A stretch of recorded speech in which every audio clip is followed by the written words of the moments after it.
Uma das coisas mais inevitáveis da existência humana é o fato que nós lidamos com o sofrimento.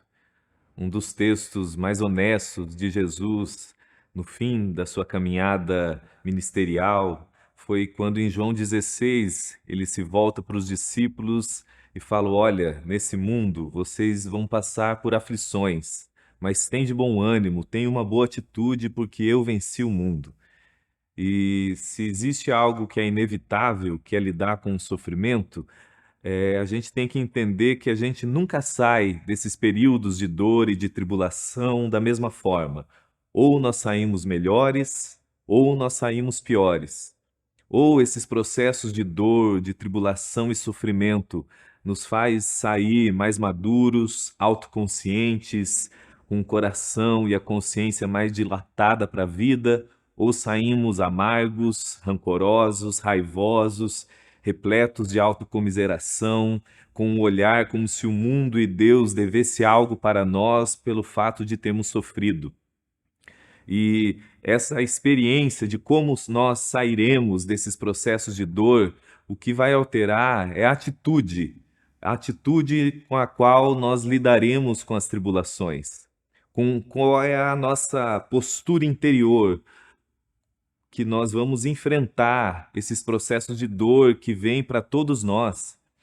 E algo que você precisa entender é que a atitude que nós temos diante de algo, a postura interior que a gente tem a respeito da situação, seja ela boa ou não, e especialmente naquilo que tenho falado a respeito do sofrimento, essa atitude é fruto do entendimento que a gente carrega a respeito de Deus, da existência, de quem nós somos para a vida e o que a existência significa para nós. É esse entendimento existencial aprofundado ou a distorção de entendimento que faz com que a gente tenha uma atitude ruim ou não. Por isso que há uma diferença, mesmo que semântica, na hora de explicar a dor e o sofrimento. Porque a dor, ela é objetiva. Aquilo que dói, dói. Independente do que eu possa interpretar, se eu estiver andando e der um tropeção no chão e arrancar um pedaço do meu dedo, vai doer. Independente do que eu possa interpretar ou existencialmente refletir, dói, porque a dor ela é objetiva, mas o sofrimento não. O sofrimento ele é subjetivo, ele tem a ver com a interpretação que eu realizo daquela dor. E aí sim, a intensidade de sofrimento que eu vou experimentar na vida tem a ver com o modo pelo qual a dor que eu estou vivenciando será interpretada. Eu posso estar diante de algumas pessoas e alguém tacar um copo de vidro na minha cara no meio de uma palestra. E o corte, por mais profundo que seja, vai doer independente do que eu interpreto. Mas a forma, o nível de intensidade que aquela dor vai gerar de sofrimento em mim, aí sim tem a ver com o modo que eu vou interpretar aquilo, com o entendimento que eu carrego acerca das coisas, do que eu acredito que aquela situação diz sobre mim. E aí, por isso que às vezes uma pessoa perde um filho, tem a sua carreira talvez devastada, falida, e entra num processo de dor e de luto, e que é normal, mas supera 6 meses, um ano depois, a pessoa seguiu a jornada, enquanto o outro, o cachorrinho morre e a pessoa entra em depressão profunda. Por que que essa desproporção de sofrimento? Porque tem a ver com o modo que essa pessoa interpreta aquilo, com o entendimento que ela carrega das coisas. E se a gente pudesse organizar na nossa compreensão como que a sociedade lida e interpreta o sofrimento, a tribulação, se a gente olha para o mundo mais antigo, para a antiguidade, especialmente influenciada pelo pensamento estoico, que voltou, a filosofia estoica está vigente aí no mundo das palestras de autoajuda, o sofrimento interpretado na antiguidade, ele era visto onde eu tinha que cerrar os dentes, não chorar, enfrentar, parar de frescura, não se apegar com as coisas e simplesmente continuar. Essa compreensão estoica, antiga, e que hoje voltou a estar muito presente no nosso meio, até mesmo cristão, te faz lidar, te ensina a lidar com o sofrimento, onde você não deve se apegar com nada, não deve chorar, deve reprimir os seus sentimentos, chorar é coisa de fresco. Em contrapartida, se por um lado a gente realmente tem coisa que a gente precisa só de um banho gelado e acordar para a existência, a nossa alma, a psique humana, ela tem categorias muito mais profundas e complexas do que simplesmente eu não chorar, ou fingir que aquilo não me afeta, ou não me apegar a situações para então eu não sofrer. E a própria Escritura, especialmente o Novo Testamento, você não vai ver nos apóstolos, muito menos na encarnação de Deus em Jesus, esse encorajamento estoico, filosófico, onde você deve não se apegar a nada e não chorar. Ao contrário, você vê no escrito dos evangelhos, muitas vezes, Jesus se movendo de íntima compaixão pelas pessoas.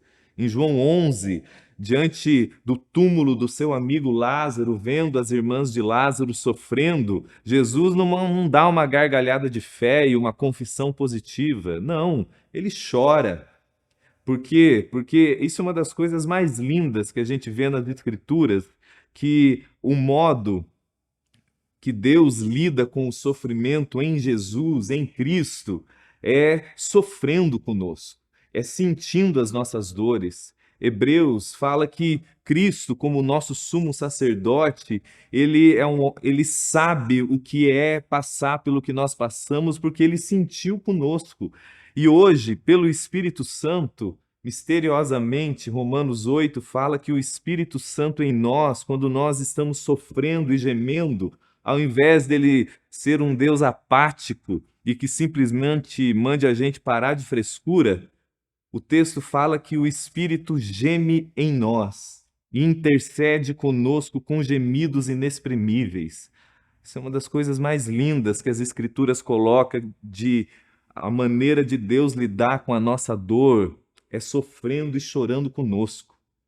Em Romanos, Paulo, ao falar de como nós devemos lidar com a dor do próximo, ele manda a gente ser próprio, se alegrando com quem se alegra e chorando com quem está chorando. Então, as Escrituras não nos colocam nesse caminho filosófico estoico, aonde eu devo negar o que eu estou sentindo. Até porque quanto mais eu nego minhas emoções, os meus processos interiores, mais aquilo vai me adoecer no processo. Um luto não vivenciado, uma dor não chorada com propriedade, vai doer depois, vai somatizar em mim depois. Só que se existe esse olhar antigo do sofrimento sendo negado, enfrentado, conforme eu expliquei, hoje a sociedade contemporânea, sobretudo ocidental, ela é vista por muitos sociólogos, antropólogos, como a sociedade mais despreparada para lidar com a dor. Porque nós vivemos numa sociedade onde as esperanças, as expectativas são todas na presente era, aonde é a minha carreira, a minha família, o meu casamento, os meus filhos, que em si mesmos são coisas boas, se tornaram em si próprio a grande razão de ser de todos nós. E a tribulação e o sofrimento não poupa nada e chega sem pedir licença e leva teu filho e destrói tua carreira. E quando você vê, tudo desmorona. E se a sua compreensão da existência, se o seu olhar existencial tem esperança apenas do berço à sepultura, quando a tribulação chega e ela chega para todo mundo, o seu chão é arrancado, você desmorona, você não tem aonde se pegar. Então, se por um lado o Evangelho não me dá esse olhar aonde eu devo negar as minhas emoções ao lidar com a dor, ele também não me faz projetar na minha carreira, na minha saúde física ou em nada da presente era o meu ser existencial, porque tudo isso é efêmero, passageiro e da noite para o dia. e a pandemia provou isso com uma clareza cortante, que nós vimos uma gripe virar o mundo de cabeça para baixo. Mas então, como que eu aprendo a lidar com uma boa atitude diante do sofrimento sem que ele venha me devorar, me amargurar, me tirar o chão existencial e me colocar na cama em depressão? Algo que eu gosto muito de um texto de Paulo em Romanos 5, quando ele diz, depois de trazer toda uma estrutura de Romanos 1 a Romanos 4 sobre a justificação pela fé e os fundamentos do Evangelho, ele vai falar que uma das consequências dessa compreensão do Evangelho em nós é nós nos gloriarmos nas tribulações. Lógico que ali ele não está trazendo uma ideia de uma espiritualidade masoquista, como se Deus gostasse que você e eu venhamos sofrer e que a gente deve dar gargalhada quando a gente está num velório, ou ter uma crise de riso quando a gente descobre um câncer. Não, a dor dói. Você não vê em nenhum momento colocar que um Deus que é bom tem prazer na dor e que você sofra. Jamais. Como eu já expliquei, o modo de Jesus lidar com a sua dor é chorando com você, é sofrendo com você, é sentindo com você. Mas o entendimento do Evangelho em nós, a compreensão das boas novas de quem nós somos em Deus, em Cristo, o que Cristo fez por nós na cruz, essa compreensão aprofundada das boas novas, da graça de Deus, do reino de Deus, e que nos dá uma nova compreensão de nós mesmos no mundo, é justamente esse entendimento profundo do Evangelho que vai nos fazer enfrentar esses momentos dolorosos de tribulação, de sofrimento, sem sucumbirmos. Não que nós venhamos ficar imunes a chorar, a passar por momentos dolorosos, mas sua atitude interior vai sendo afetada, porque o seu entendimento a respeito das coisas vão sendo alterados.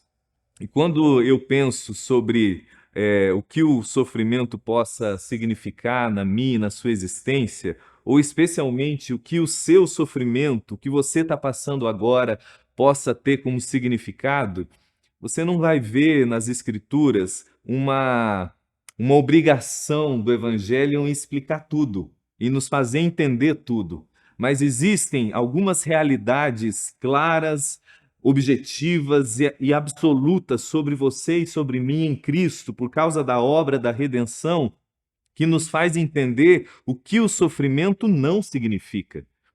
E uma das coisas que eu quero que você guarde no íntimo do seu coração é que o sofrimento para você e para mim, por causa de Cristo, por causa da obra da redenção, não significa que você está debaixo de maldição, que Deus está te amaldiçoando, ou que isso tudo é um karma que você está tendo que lidar, como se Deus estivesse irado com você.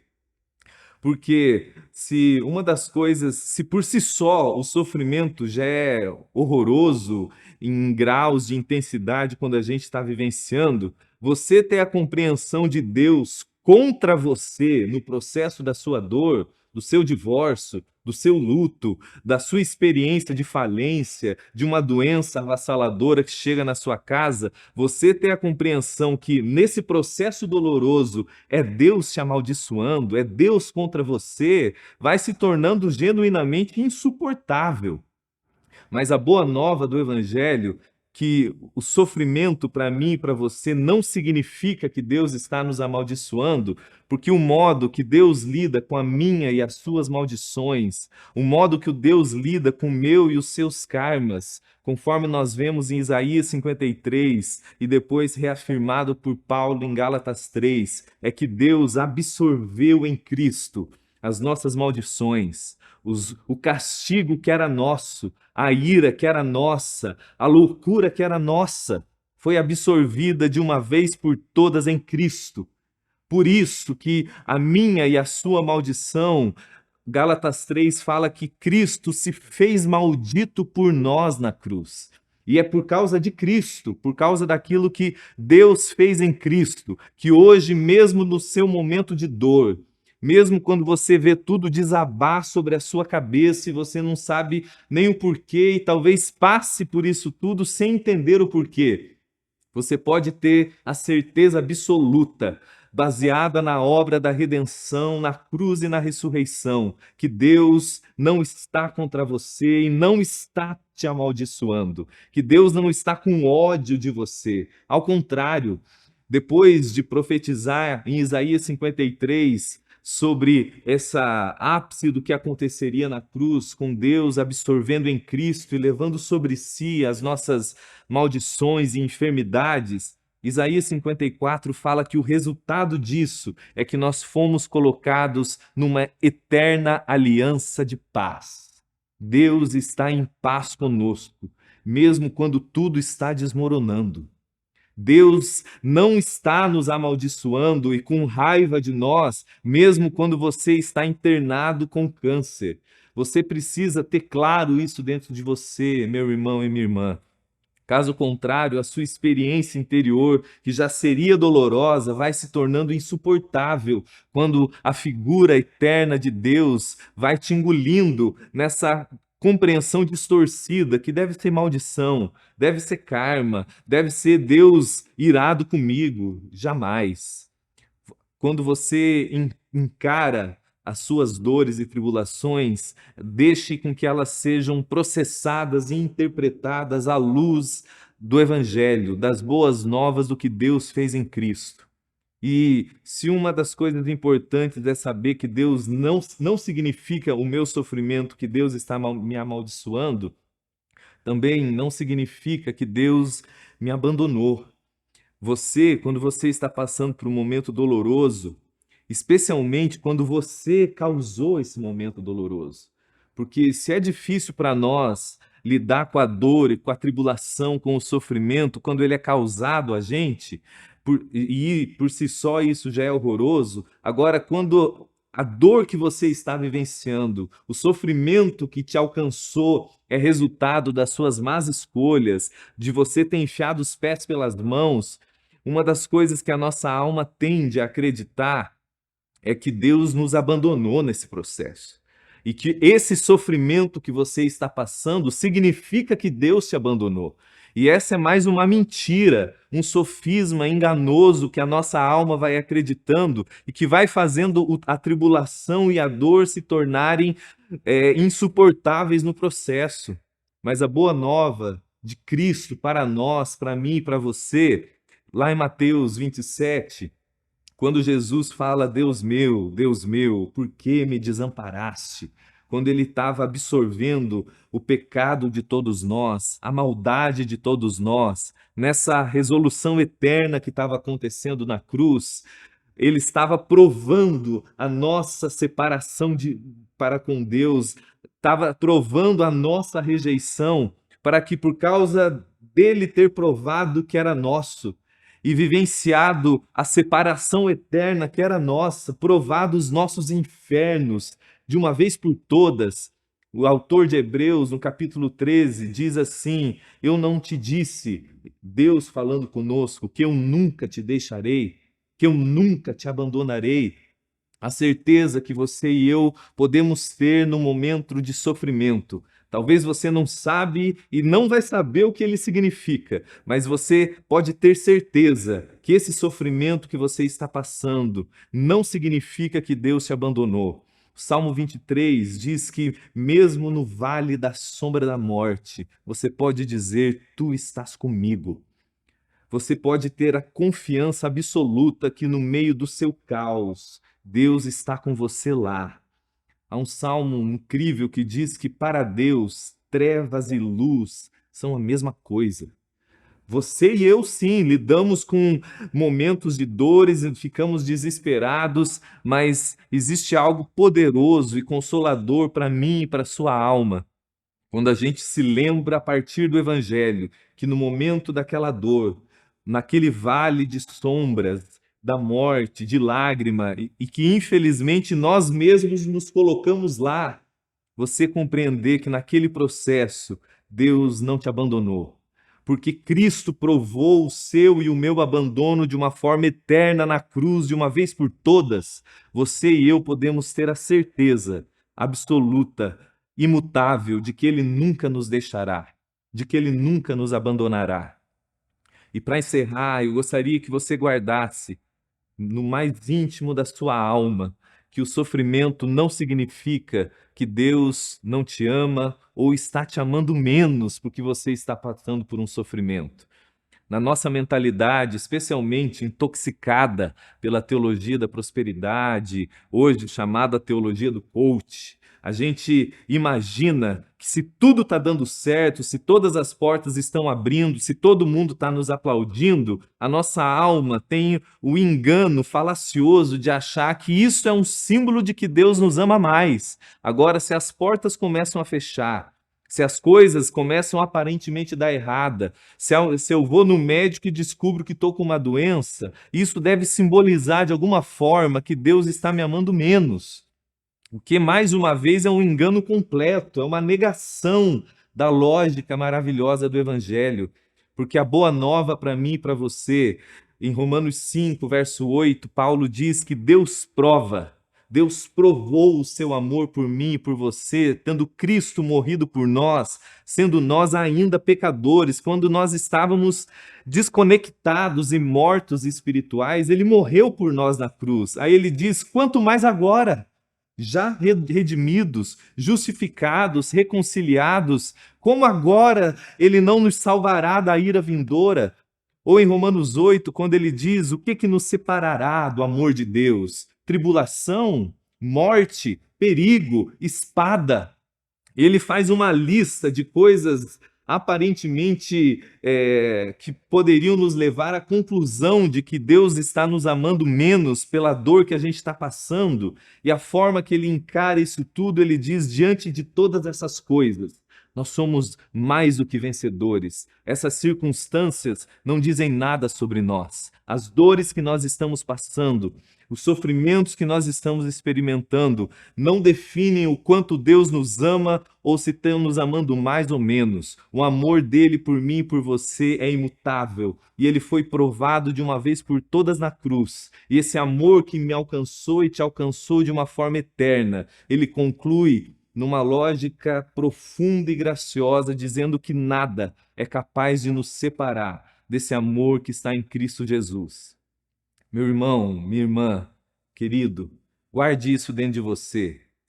O Evangelho não se vê obrigado a nos explicar o porquê exatamente nós estamos passando o que estamos passando, porquê e o que exatamente significa a dor que eu estou vivenciando, ou exatamente o porquê que você está passando tamanha dor agora no presente. Mas o Evangelho nos faz saber e nos faz ter certeza de que, porque a graça de Deus está sobre mim e sobre você, por causa da obra da redenção em Cristo que te alcançou por um amor eterno e inabalável, e a graça que reina sobre você está agindo em todas as coisas, inclusive nas dores que você está passando, para que o bem de Deus seja provado, experimentado e gerado em mim e você. E o bem de Deus é justamente essa formação do caráter de Cristo em nós, do florescimento da nossa humanidade curada e glorificada e transformada.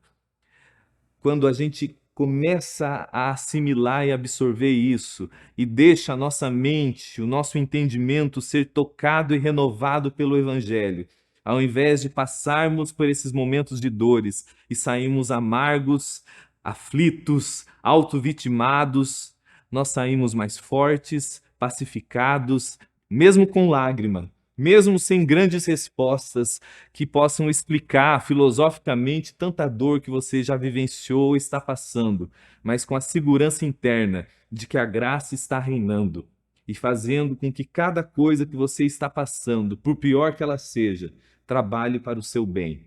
A minha oração por você é que o Espírito Santo abra o seu entendimento para a glória do Evangelho, que reestrutura o seu entendimento e, por consequência, a sua atitude interior para lidar com a dor. Deus te abençoe.